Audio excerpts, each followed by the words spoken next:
It's 216 BC and Hannibal Barca has just pulled off one of the greatest military maneuvers in history.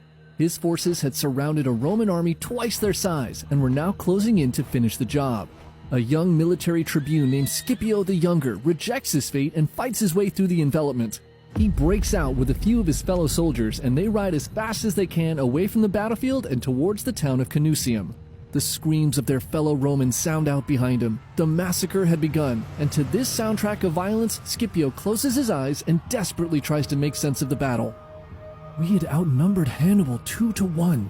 This was the largest army Rome had ever fielded, and yet we still lost. Scipio and his survivors make it to Canusium, where they camp for the night. The mood is dark, and talk of the end of Rome begins to fill the air. Some men suggest leaving Italy altogether and finding employment under another king. These words of treason burn Scipio's ears, and soon he can take no more. You are all worse than cowards, all of you traitors to Rome. You will swear your loyalty to the Republic now. Do it, and anyone who breaks this oath, I will personally kill with my own 2 hands. Man, why's Scipio always gotta be so extra? But the soldiers had every right to be afraid. Hannibal was a mere 5 days' march to Rome, and everyone knew it. The Romans frantically rushed to field a new army to defend their capital city. They lower the military age and recruit boys who are barely beyond childhood. They forced the wealthy to give up their slaves and equip them with the only armor and weapons left, the trophies the Romans had collected from previously defeated enemies. This hastily assembled, untrained army was placed on the city walls with the few survivors of Cannae, and there they waited for the inevitable battle with the monster from Africa. But to the Romans' surprise, Hannibal never shows up. See, unlike the Romans, who generally wanted total destruction of their enemies, Hannibal's goals were much less intense. He simply wanted to put Rome back in its place as a minor regional power. He felt that after Cannae, they would have to surrender and sue for peace, so instead of marching to Rome, he sends a messenger to negotiate terms. But the Romans rush out and tell him he won't be let into the city. They what? Hey, Romans! I'm gonna start killing these guys if you don't surrender! You hear that? I said I'm gonna... Hey, don't you plug your ears when I'm talking to you! You see what you made me do? Hey, don't close your eyes when I'm killing your men! The citizens of Rome get word of the hostages Hannibal had taken at Cannae and begin begging the senators to make a deal so their sons can come home. But the senators don't want to hear any of it. They don't negotiate with terrorists, and they instead pass a law that made it illegal to give Hannibal any money in exchange for prisoners. Eventually, Hannibal gets tired of waiting and sells the rest of his hostages into slavery. Despite the Romans not suing for peace just yet, Hannibal's plan had worked out exactly as he had imagined. Cities across the peninsula rebelled against the Romans and rushed to join his side, and if he were against any other nation, he would have already won this war and be sailing back to Carthage a hero. But the Romans were not normal people, and they didn't hear no bell. As Hannibal waited for them to surrender, they instead fielded another army, and as soon as they had enough men, they went right back to the Fabian strategy, and this time it was much, much worse. See, all the cities that pledged their loyalty to Hannibal now expected him to protect them against the Romans, because the Romans were now very angry and were trying to punish all of them severely. As hard as he tried, Hannibal was only one man with one army. He couldn't be everywhere at once, and he was forced to run from town to town, trying to catch the Romans who would retreat as soon as they saw him coming. The Romans expanded the Fabian strategy and soon began attacking Carthaginian holdings outside of Italy. After recovering from his injuries at the Battle of Cannae, Scipio the Elder was sent to Iberia to join his brother Gnaeus Scipio, and together they quickly conquered a key area in northern Spain that prevented Carthage from sending reinforcements and supplies to Hannibal in Italy. By 215 BC, Hannibal's army is weakened from the constant harassment, and his brother Hasdrubal, who was left in charge of Spain, knows he must go and help him win this war. But he can't leave if the Romans are still here, and so he decides to fight the Scipio brothers head-on and blow them out of Spain for good. Hasdrubal leads his army north and finds the Scipio brothers near the town of Ibera. The armies begin lining up on the battlefield, and the formations on both sides are eerily familiar. The Scipios place their heavy infantry in a column in the center and flank them with their cavalry. To counter, Hasdrubal places his weakest fighters, the Iberians, in a thin line in the center. He places his heavy African infantry on both sides of the center line, and lastly, he places his cavalry on the wings. His final formation is almost identical to Hannibal's at the Battle of Cannae. Confidently, Hasdrubal gives the signal, and the armies charge at one another. The Roman heavy infantry crashes into the Iberian line, and just like at Cannae, the Romans push Hasdrubal's men back into a deep cup. Hasdrubal gives the signal, and the armies charge at one another. The Roman heavy infantry crashes into the Iberian line, and just like at Cannae, the Romans push Hasdrubal's men back into a deep cup formation. But this time it's a little too quick. Stop dying, you cowards! No matter, the trap is set, and the Carthaginian general signals for his heavy infantry to turn and surround the Romans. Just like at Cannae, the Romans were now surrounded on 3 sides. Desperation turns to adrenaline, and they push harder into Hasdrubal's line. More and more of the Iberians fall, and unlike Hannibal's men at Cannae, whose trust in their general allowed them to stand firm against unwinnable odds, these warriors panic and begin to run. The Romans break through, and instead of chasing the fleeing Iberians, they turn outwards and envelop the Carthaginian heavy infantry. Morale now soaring, the Romans cut down Hasdrubal's best soldiers, and he's forced to retreat. Following the Battle of Iberra, the Scipios pushed south and recaptured Saguntum, the city that sparked this entire war.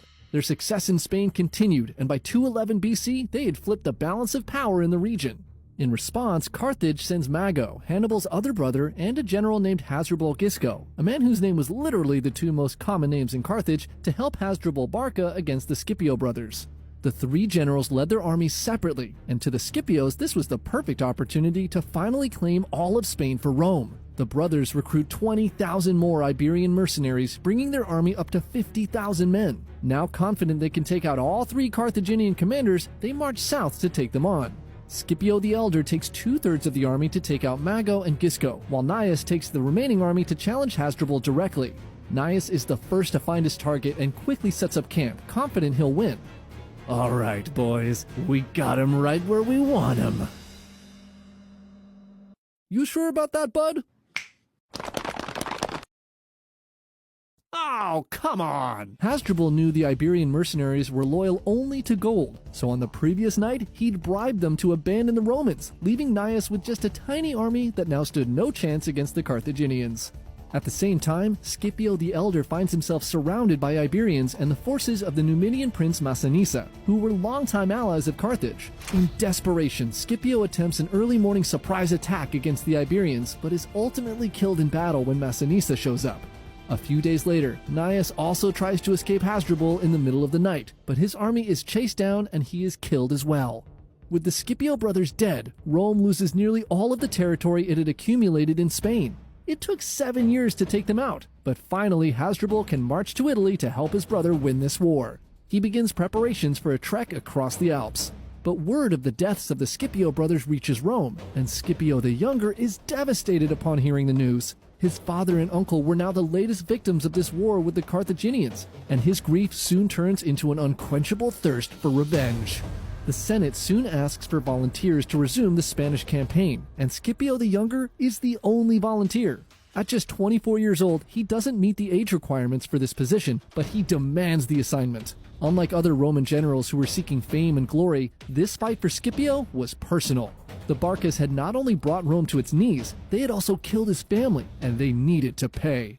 Having no other options, the Senate promotes him to proconsul, and he sets off to avenge his father, his uncle, and their home. Scipio the Younger had spent his entire adult life at war with the Carthaginians. He had rescued his father at Ticinus and survived Cannae. It always seemed no matter what the Romans tried, Hannibal always had an answer. If Rome is to win this war, we have to adapt. We cannot keep fighting like we always have. It doesn't work. We will have to fight like Africans. Scipio arrives in Spain in late 210 BC, and he spends the winter drilling his army in experimental formations he designed to specifically combat the strategies Hannibal had used against them. As he prepares, he waits for the perfect time to strike, which comes in just a few months in 209 BC. Knowing he would not be able to beat all 3 generals at once, Scipio would need to attack with speed and precision. When Hasdrubal and Gisco are quelling uprisings in western Spain, Scipio quickly moves his men to New Carthage, the heart of the Carthaginian Spanish colony.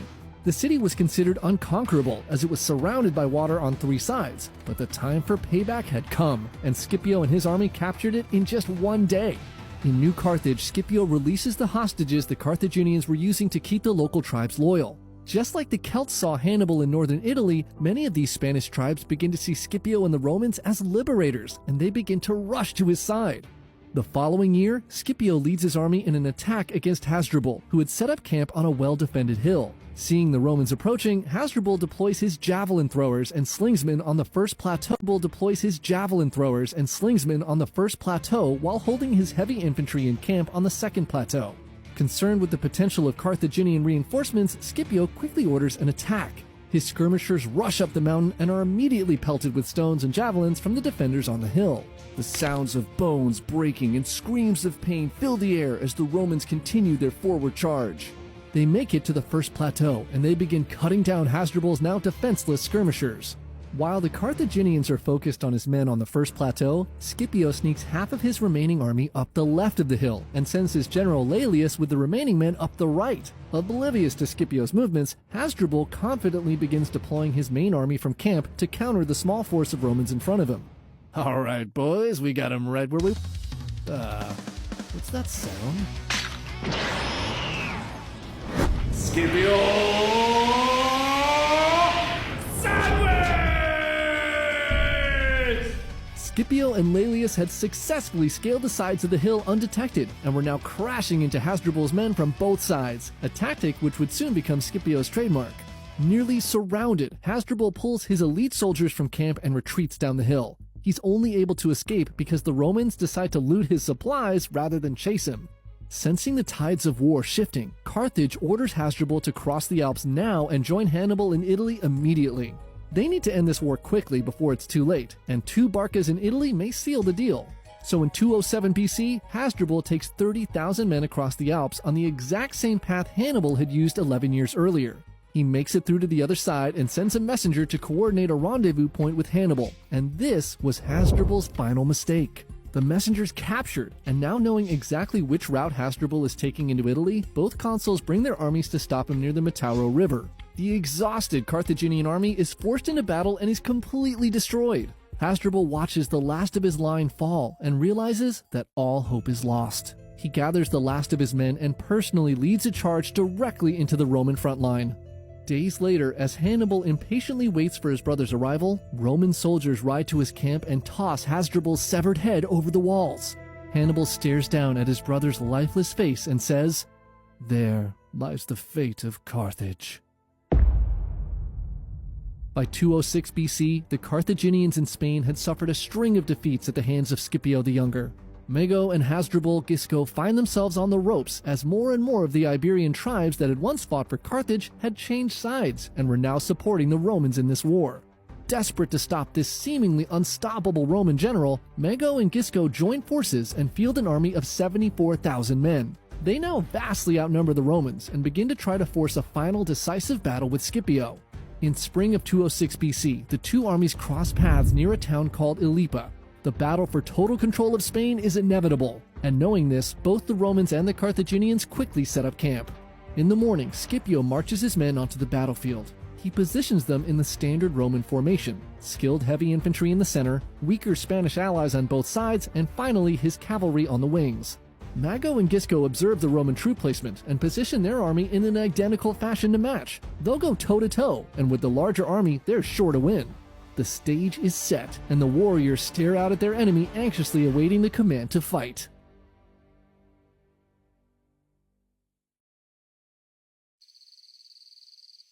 You win this round, Scipio.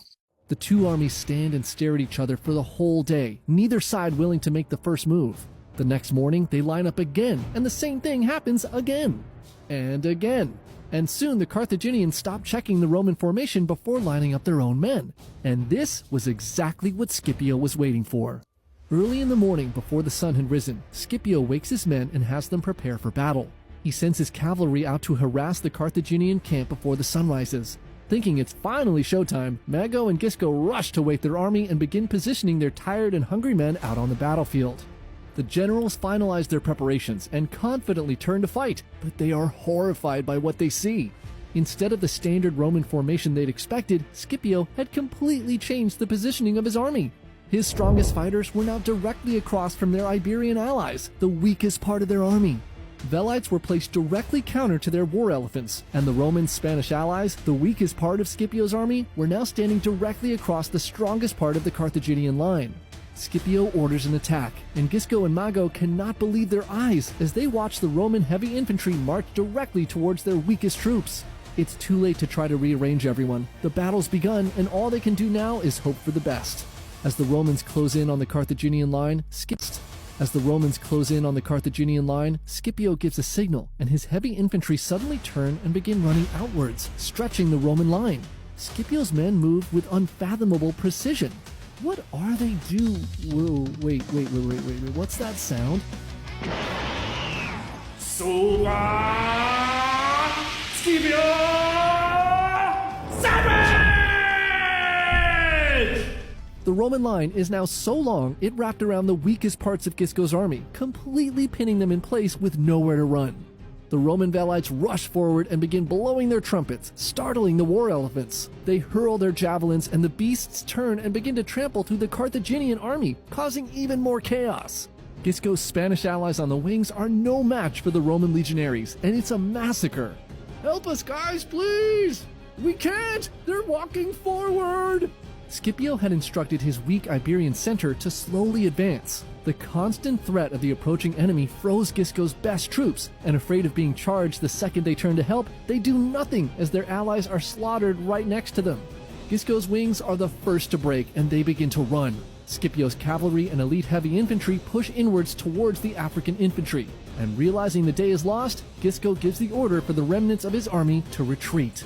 The Carthaginians lost over 48,000 men at Ilipa, a battle which many historians consider to be Scipio's masterpiece. Mago and Gisco eventually leave Spain, ceding control of the peninsula to Rome. The Spanish silver mines and troops that were critical for the Carthaginian war efforts were now gone. In just 4 years, Scipio had undone everything the Barcas had spent decades building. But he wasn't done yet. There was still one final Barca to defeat, and he would do so on Hannibal's home turf.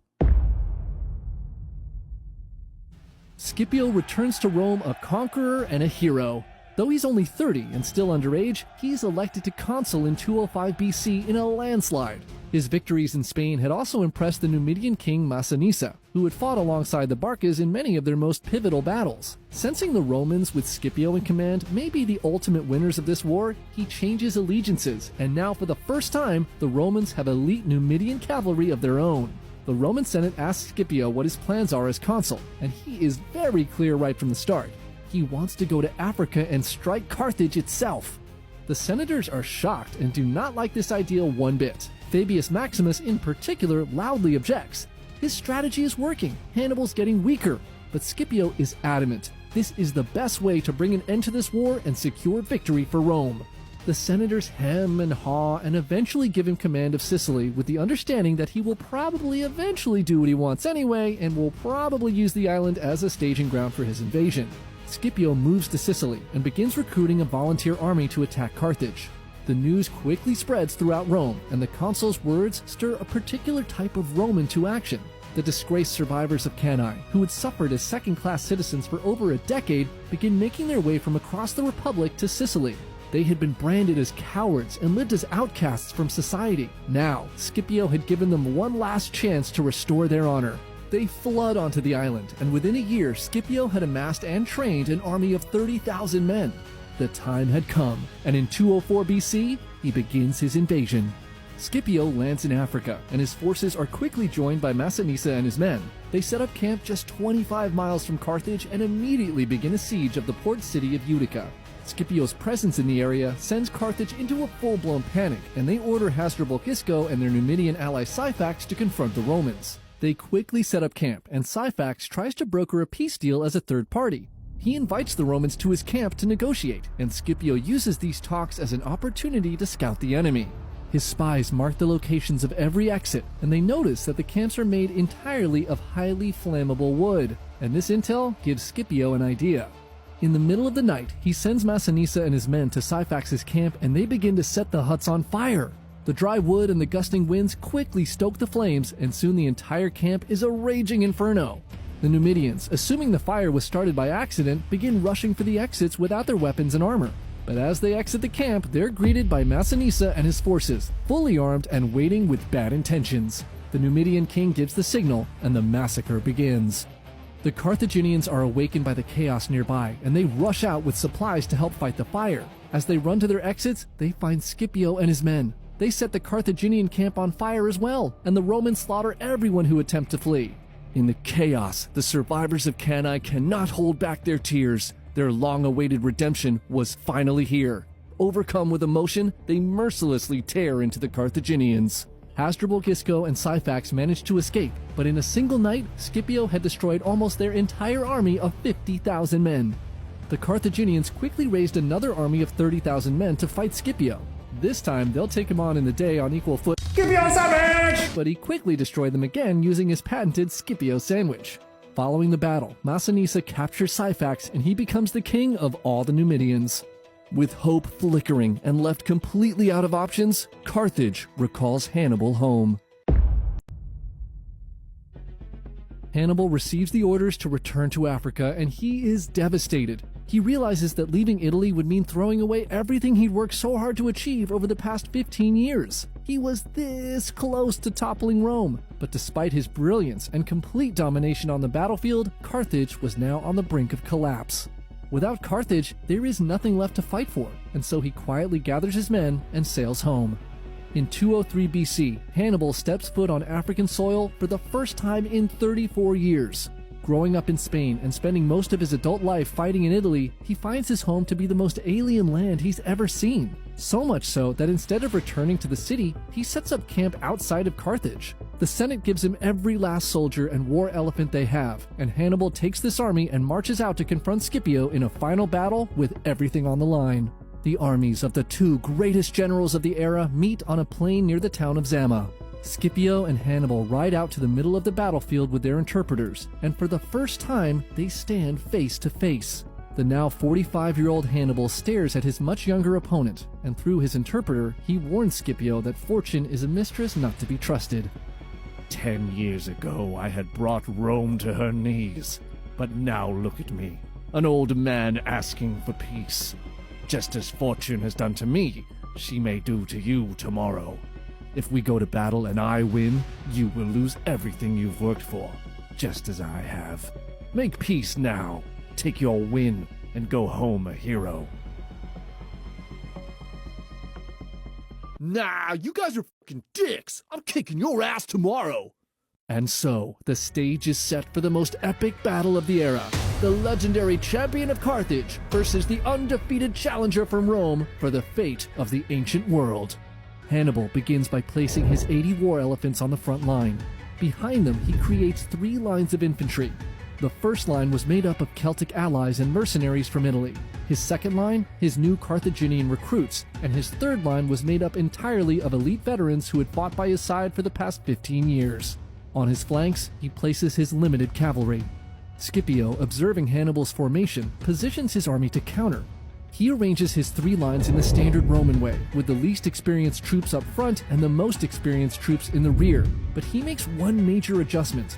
He positions the lines in columns and then hides the columns with skirmishers, giving the illusion of a solid front line. He then places Massinissa and his Numidian cavalry on one wing and his Roman cavalry on the other. With preparations complete, the battle begins, and the cavalry from both sides charge forward and engage. Just like in all previous battles, the Numidian horse riders vastly outmatched their opponents, but this time they were on the Roman side, and the Carthaginian cavalry is quickly pushed back. Hannibal quickly orders the next movement, and his war elephants charge forward, shaking the ground as they move. But just as they make it to the Roman front line, Scipio's skirmishers fall back, revealing the open channels between the Roman infantry. The elephants, facing a choice of charging into spears or running into these open walkways, choose the walkways, and once surrounded, they're pelted with javelins and startled by blaring trumpets all around them. Some of the elephants turn and run off the battlefield, smashing into the limited Carthaginian cavalry who were already struggling against the Numidians. The Roman and Numidian cavalry chase what's left of the Carthaginian horse riders off the battlefield, and the Battle of Zama comes down to infantry. Both sides charge forward, and Hannibal's Celtic allies smash into the Roman line. The fighting is intense, with blood and bodies quickly littering the battlefield. Fueled by their hatred of the Romans, the Celts are initially successful pushing Scipio's first line back. But under Scipio's command, they're able to regroup, and soon the Celts are falling like flies. Hannibal quickly sends in his second line, and these new recruits from Carthage tear into the exhausted Romans. They break, and Scipio is forced to send in his second line. The fighting rages on for hours, and slowly, the Romans begin to gain the upper hand. The Carthaginian new recruits had put up a valiant effort, but they are quickly losing steam, and Hannibal orders them to fall back. The Romans follow in hot pursuit, until Scipio realizes what Hannibal's trying to do. The retreating second line was leading the exhausted Romans right to Hannibal's elite veterans. He orders his men to stop and pull back, and the warriors on both sides catch their breath and regroup. Both generals use the break to reposition their remaining infantry, and both sides form one final line. On the Carthaginian side stand Hannibal's undefeated veterans who had fought alongside him for 15 years in Italy. On Scipio's side were the survivors of Cannae, who were prepared to pay any price for a final chance at redemption. The generals give the signal, and the final clash of the Second Punic War begins. Both sides are... The generals give the signal, and the final clash of the Second Punic War begins. Both sides are fully aware of what's at stake, and the rematch between the veterans of Cannae is brutal and barbaric. The Roman survivors give it everything they've got, but after an hour of fighting, Hannibal's veterans are still unmatched and begin pushing the Romans back. Scipio sees that his men are beginning to falter and begins to wonder, had fortune abandoned him just as Hannibal had warned? But as he looks across the battlefield, he spots a dust cloud in the distance that's rapidly approaching. Scipio smiles. Fortune had chosen Rome. Massinissa and his Numidian cavalry were now racing back after routing their opponents. They are lightning fast, and before Hannibal knows it, they're crashing into the back of his line. He had known that this was always a possibility. He needed to finish off the Romans before their cavalry could return, and he was now out of time. The Carthaginian line collapses, and 20,000 of Hannibal's men die in the battle. 20,000 more are taken prisoner, and the general barely escapes alive. The survivors of Cannae celebrate on the battlefield. Unshackled from the torment of their past 14 years, they had finally redeemed themselves as true Roman warriors. With Hannibal's defeat at Zama, Carthage sues for peace, bringing an end to the Second Punic War. Their territory was reduced to the area just around the city, and they agree to never go to war outside of Africa again. To cement this, the Romans forced them to destroy all of their warships in full view of their citizens. Furthermore, they agree to ask the Romans for permission if they were ever to go to war in Africa. Finally, they were to pay reparations to Rome for the next 50 years as a constant reminder of their humiliating defeat in this war. Scipio returns to Rome and is celebrated as a hero. Having defeated the greatest enemy the Republic had ever faced, he is given the title Africanus for his stunning victory at Zama. With Carthage gone, Rome became the lone superpower in the Mediterranean, and with an army made up entirely of veterans who had fought against the Carthaginians, they quickly conquered Macedonia and Greece, who were once superpowers in their own time. After the war, Hannibal becomes a politician, but he quickly makes enemies trying to pass anti-corruption laws, and he's chased out of Carthage. He spends the rest of his life on the run, under the constant pursuit of Roman spies. In 183 BC, at the age of 64, he's pinned down in a small kingdom near the Black Sea. The Romans had finally found him and blocked all exits to his home. Knowing that his time had come, Hannibal opens a secret compartment on his ring and produces a poison that he'd prepared for this fateful day.